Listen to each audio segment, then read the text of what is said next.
بسم اللہ الرحمن الرحیم۔ السلام علیکم دوستو، امید آپ سب خیر و عافیت سے ہوں گے۔ اورنگزیب کی ہیرا بائی سے محبت کی داستان، یہ کہانی پہلی نظر میں پیار کی ہے، اور وہ بھی ہندوستان پر 49 سال تک حکومت کرنے والے مغل شہنشاہ اورنگزیب عالمگیر کی۔ تب شاہ جہاں ہندوستان کے حکمران تھے اور ان کے بیٹے 35 سالہ اورنگزیب شہزادے تھے۔ دوسری بار دکن کے گورنر کا عہدہ سنبھالنے کے لیے اورنگ آباد جاتے ہوئے اورنگزیب برہان پور سے گزرے۔ موجودہ انڈین ریاست مدھیہ پردیش میں تاپتی دریا کے دائیں کنارے واقع برہان پور وہی جگہ ہے جہاں ان کی والدہ ممتاز محل کو وفات کے بعد تاج محل میں دفنانے سے پہلے امانتاً دفن کیا گیا تھا۔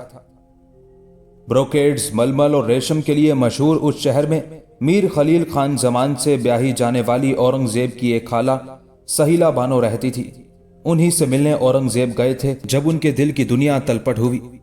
مولانا ابوالکلام آزاد نے غبار خاطر میں 18ویں صدی میں نواب شمس الدولہ شاہ نواز خان اور ان کے بیٹے عبدالحی خان کی لکھی کتاب ماظر الامراء کے حوالے سے لکھا ہے، اورنگزیب برہان پور میں زین آباد کے باغ آہو خانہ میں چہل قدمی کر رہے تھے۔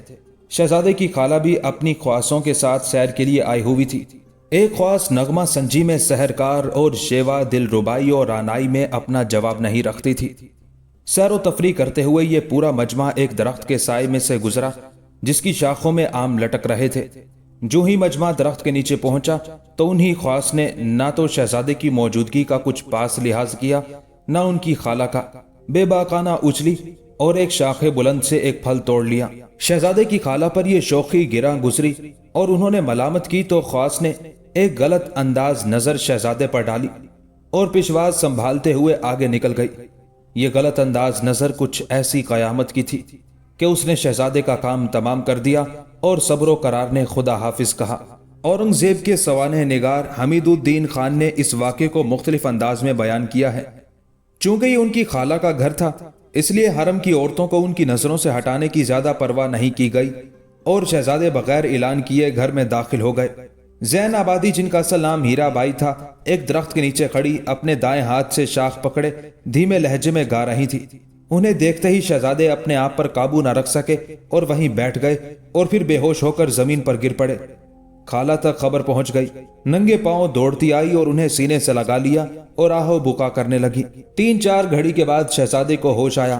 خالہ نے پوچھا، یہ کیا بیماری ہے؟ کیا تم پر اس سے پہلے کبھی اس کا کوئی حملہ ہوا؟ شہزادے نے کوئی جواب نہیں دیا۔ آدھی رات تھی جب شہزادے نے کہا کہ اگر میں اپنی بیماری کا ذکر کروں تو کیا آپ اس کا علاج کر سکتے ہیں؟ ان کی خالہ نے جب یہ الفاظ سنے تو نہایت خوشی سے صدقہ دیا اور کہنے لگی کہ تم علاج کی کیا بات کرتے ہو، میں اپنی جان تمہارے علاج کے لیے پیش کر دوں گی۔ پھر شہزادے نے انہیں سارا معاملہ بتا دیا۔ یہ سن کر وہ خاموش ہو گئی۔ آخرکار شہزادے نے کہا، جب آپ میری باتوں کا جواب نہیں دے رہی تو میرا علاج کیسے کریں گی؟ خالہ نے جواب دیا کہ میں تم پر قربان ہو جاؤں، تم اس بدبخت یعنی میرے شوہر کو جانتے ہو، وہ ایک خونخوار آدمی ہے۔ ہیرا بھائی کے لیے تمہاری درخواست سن کر وہ پہلے اسے اور پھر مجھے قتل کرے گا۔ اسے اپنے شوق کے بارے میں بتانے سے اس کے سوا کوئی فائدہ نہیں ہوگا کہ مجھے اپنی جان قربان کرنا پڑے گی، لیکن اس غریب معصوم لڑکی کی زندگی بغیر کسی جرم کے کیوں تباہ کی جائے؟ شہزادے نے جواب دیا، بے شک آپ نے سچ کہا، میں کوئی اور حربہ آزماؤں گا۔ طلوع آفتاب کے بعد وہ اپنے گھر واپس آئے اور کچھ نہیں کھایا۔ اپنے معتمد مرشد قلی خان سے تفصیل سے گفتگو کی۔ خان نے کہا کہ میرے خون کے بدلے میرے ولی اور روحانی رہنما یعنی شہزادے کا کام ہو جائے تو مذائقہ نہیں۔ شہزادے نے جواب دیا، میں جانتا ہوں کہ آپ میرے لیے اپنی جان قربان کرنے کے لیے تیار ہیں، لیکن میرا دل اپنی خالہ کو بیوہ کرنے پر راضی نہیں۔ اس کے علاوہ قرآنی قانون کے مطابق کوئی شخص مذہبی قانون کے علم کے ساتھ سری قتل نہیں کر سکتا۔ آپ کو کامیابی کے لیے خدا پر بھروسہ کرتے ہوئے خان زمان سے بات کرنی چاہیے۔ مرشد قلی خان نے سارا احوال خان زمان سے کہہ دیا۔ انہوں نے جواب دیا، شہزادے کو میرا سلام پہنچا دو، میں اس کا جواب ان کی خالہ کو دوں گا۔